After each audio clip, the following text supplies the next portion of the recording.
The year is 1914. Europe erupts.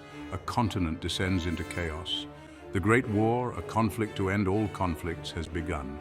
Millions march to the front lines, their heads filled with dreams of glory and a swift victory. Little do they know, a nightmare awaits. From the rolling hills of France to the desolate plains of the Eastern Front, a new kind of warfare emerges. Machine guns roar, spitting fire and death. Artillery shells scream through the sky, leaving behind a trail of destruction. In this brutal, unforgiving crucible, young men on both sides face the horrors of war on an unprecedented scale. Exclusive partner links await you in the description. Take a look to get discounts. In 1929, a novel unlike any other exploded onto the literary scene. All Quiet on the Western Front, written by a former German soldier named Erich Maria Remarque, became an instant sensation. Remarque, drawing upon his own harrowing experiences, crafted a visceral and deeply moving account of war's devastating impact on young soldiers. Through Paul's eyes, readers experienced the camaraderie, the fear, the disillusionment, and the profound loss of innocence that defined life and death in the trenches. The novel's power resided not only in its graphic realism, but also in its profound empathy for the ordinary soldiers caught in the gears of war. Remarque stripped away the romanticized notions of heroism and glory, exposing the brutal reality of industrialized warfare. All Quiet on the Western Front is more than just a war novel. It is a timeless testament to the resilience of the human spirit. It is a story about friendship, loss, and the enduring power of hope, even amidst the darkest of times. Remarque's masterpiece continues to resonate with readers nearly a century after its initial publication. Its themes of disillusionment, trauma, and the futility of war remain as relevant as ever in a world still plagued by conflict. The novel serves as a stark reminder of the human cost of war, urging us to seek peace and understanding.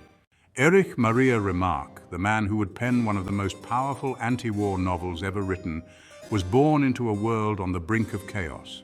Growing up in Germany in the early 20th century, Remarque experienced firsthand the rising tide of nationalism and militarism.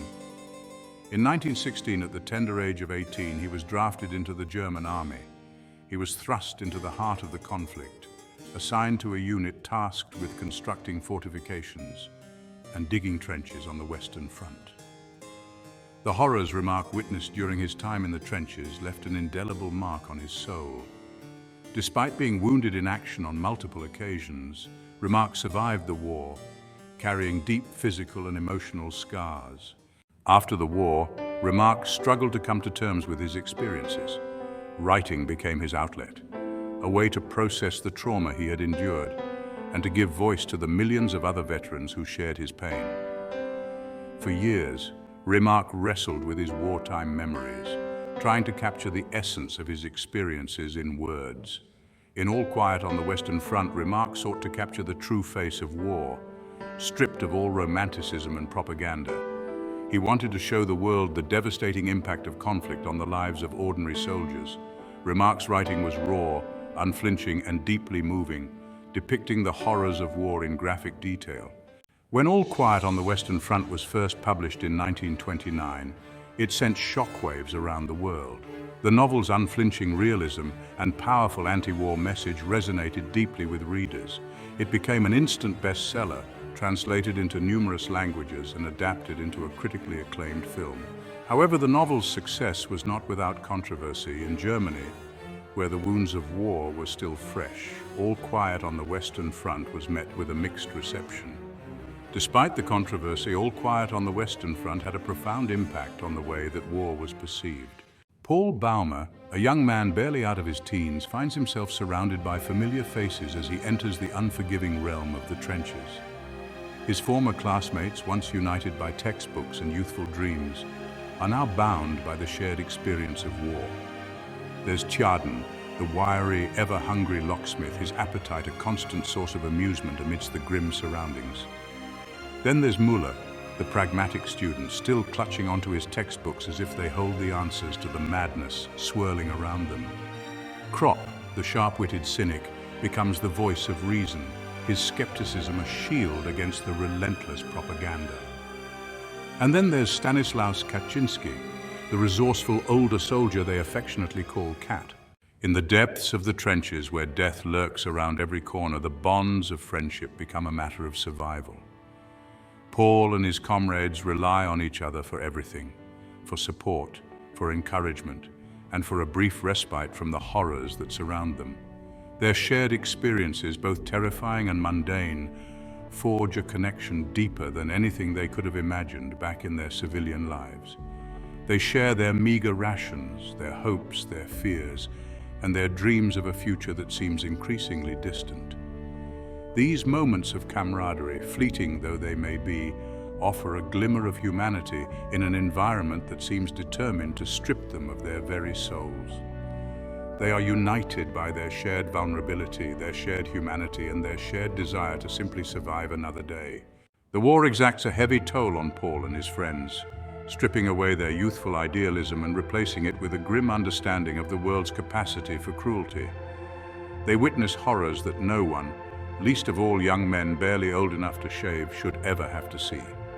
The constant threat of death, the deafening roar of artillery, the sight of their comrades torn apart by machine gun fire. These experiences leave an indelible mark on their souls.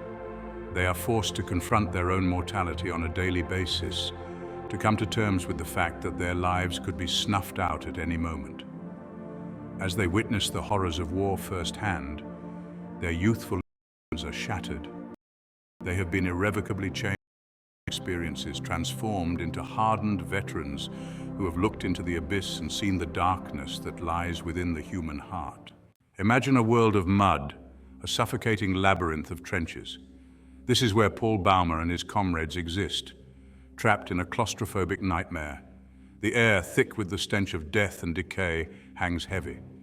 The ground, a quagmire of mud and blood, threatens to swallow them whole. Every day blurs into the next, an endless cycle of fear and boredom. The trenches are a physical and psychological prison, a place where hope goes to die. The physical challenges of trench warfare are relentless, but it is the unseen enemy, the erosion of their spirits, that poses the greatest threat. Hunger gnaws at their bellies, a constant companion to the fear that grips their hearts. Rations are meager, often consisting of little more than stale bread and thin soup. Fatigue becomes a constant state of being. Their bodies, pushed to the limits of human endurance, cry out for rest that never seems to come. They are reduced to numbers, statistics, their humanity slowly eroded by the relentless brutality of war. Moments of reprieve. Finding humanity amidst the ruins. Amidst the mud and madness, there are moments of grace, fleeting glimpses of humanity, of compassion, of brotherhood. Shared laughter, stories, a cigarette, camaraderie, a song in the darkness, small acts of defiance, solace in beauty, even in desolation. A sunset over the trenches, a respite from the rain, birdsong in the distance, reminders of life beyond. They find solace in knowing they are not alone. Their comrades share their burdens, fears, and hopes. Camaraderie is a lifeline, a source of strength. In shared humanity, they rediscover love, compassion, hope. Section 1. The War Machine, Crushing the Human Spirit. The trenches were more than just a physical battleground. They were a crucible where the human spirit was tested and broken. The relentless pressure of industrialized warfare ground down individuality, replacing it with a chilling anonymity. The soldiers, stripped of their names and identities, became cogs in a vast, unfeeling machine. Section 2, Faces in the Mud, the Loss of Individuality. The trenches stripped away the veneer of civilization, revealing the primal instincts that lay beneath the surface. In this environment, where survival was paramount, the lines between right and wrong, between compassion and cruelty, became blurred. Paul and his comrades witnessed acts of unspeakable brutality, both from their enemies and from their own side. They were forced to participate in acts of violence that would have been unthinkable in their former lives. The war transformed them into something they barely recognized, something they both feared and despised. Their dreams, their aspirations, their hopes for the future, all were consumed by the insatiable appetite of the war machine. They became ghosts, their individuality subsumed by the collective identity of the soldier. Their names, their faces, their stories, all became lost in the mud of the trenches. They were no longer individuals. They were simply the enemy, faceless and nameless, to be killed without a second thought. Section 3. Moral devastation, the price of survival. Survival in the trenches came at a terrible cost. The constant exposure to violence, the loss of comrades, the erosion of hope, all took their toll on the soldiers' psyches. They became haunted by what they had seen, what they had done, what they had become. The war warped their sense of morality, blurring the lines between good and evil. They were forced to make impossible choices that would stay with them long after the guns fell silent. Guilt and shame became their constant companions, whispering in their ears, reminding them of the terrible things they had done in the name of survival. They struggled to reconcile the horrors they had witnessed with the belief that there was still good in the world. The war left them emotionally and spiritually devastated, their souls scarred by the experience. They returned home as changed men, forever marked by the horrors they had endured. They carried the weight of their experiences with them, a heavy burden that they would carry for the rest of their days. The haunting power of memory. The battlefield is a physical space, but memory haunts Paul Baumer and his comrades. The past, once comforting, now torments them, reminding them of lost innocence. Paul is drawn back to memories of his pre-war life, the bustling streets of his hometown, the familiar faces of family and friends, and the simple pleasures of a life untouched by war. Before the war, Paul and his friends had dreams, aspirations, plans for the future. They envisioned lives filled with purpose, with love, with the simple joys of peacetime. The war shattered those dreams, leaving behind only shards of what might have been. Now, trapped in the endless cycle of violence and despair, the future seems like a distant and improbable concept. Survival has become the only goal, each day a victory against overwhelming odds. The war has robbed them of their youth, their education, their chance to experience the world beyond the trenches. They are no longer students, sons, brothers, friends. They are soldiers. Their identities defined by the conflict that consumes them. The thought of returning to a world that no longer understands them, a world that has moved on while they remain trapped in the nightmare of war, fills them with a profound sense of dread. What awaits them on the other side of the conflict? What will they have to offer a world that has already paid such a high price for their generation's war? Bearing the unseen wounds of war. The physical wounds of war may heal, but the psychological scars run deep. Paul and his comrades will carry the burden of their experiences for the rest of their days. The war has left them emotionally numb, unable to connect with the world around them. They are haunted by nightmares, flashbacks, and the fear that the past will return. They struggle to reconcile the horrors they have witnessed with the belief that there is still good in the world. They are the walking wounded, bearing the unseen scars of a conflict that has forever changed them. A final silence, the tragic end of Paul Baumer. As the war staggers toward its agonizing end, a sense of foreboding descends upon the narrative. Paul, having witnessed the deaths of countless comrades, knows in his heart that his own time is running out. In a cruel twist of fate, Paul meets his end not in the heat of battle, but during a lull in the fighting. The official report simply states, "All quiet on the Western Front." The enduring power of Remarque's message, a plea for peace. Remarque delivers a powerful indictment of war, stripped of all romanticism and glory. He reveals the brutal reality of conflict and the enduring scars it leaves.